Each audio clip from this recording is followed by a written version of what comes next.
আসসালামু আলাইকুম সবাইকে। অষ্টম শ্রেণীর গণিত বইয়ের মুনাফা অধ্যায় যেটি রয়েছে 2.1 এর 2 নম্বর অঙ্কে তোমাদের সবাইকে স্বাগতম। আজকে আমরা 2 নম্বর অঙ্কটি করব। তো 2 নম্বর অঙ্কটিতে কি বলা আছে যে একজন দোকানদার কিছু ডাল 2375 টাকায় বিক্রয় করায়। কত টাকায় বিক্রয় করেছে? 2375 টাকায় বিক্রয় করেছিল।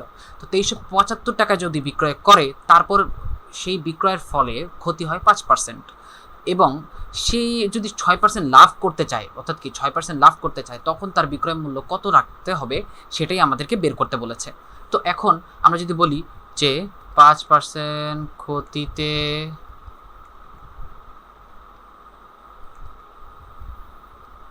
বিক্রয় মূল্য ইকুয়াল টু 100 মাইনাস 5 টাকা, তাহলে এখানে দাঁড়াচ্ছে 95 টাকা। যদি 100 টাকায় যদি আমরা পার্সেন্টেজে কাউন্ট করি এবং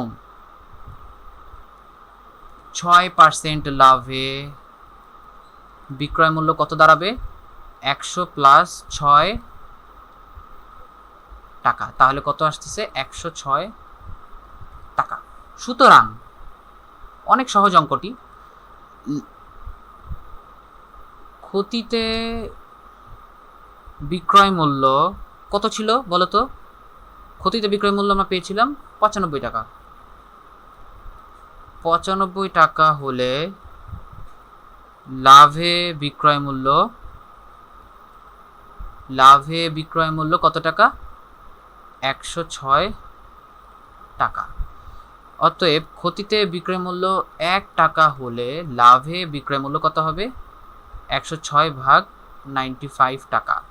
আবার ক্ষতিতে বিক্রয় মূল্য কত? ক্ষতিতে বিক্রয় মূল্য কত জানি ছিল আমাদের? 2375 টাকা। ক্ষতিতে বিক্রয় মূল্য কোশ্চেনে দেওয়া আছে যে 2375 টাকা ছিল। তাহলে কি হবে? 2375 টাকা হলে লাভে বিক্রয় মূল্য 106 ইন্টু 2375 ভাগ কত আসতেছে? 95। তো আমরা জাস্ট এটাকে একটু ঠিক করে নেই। 2375, এই যে এখানে 5।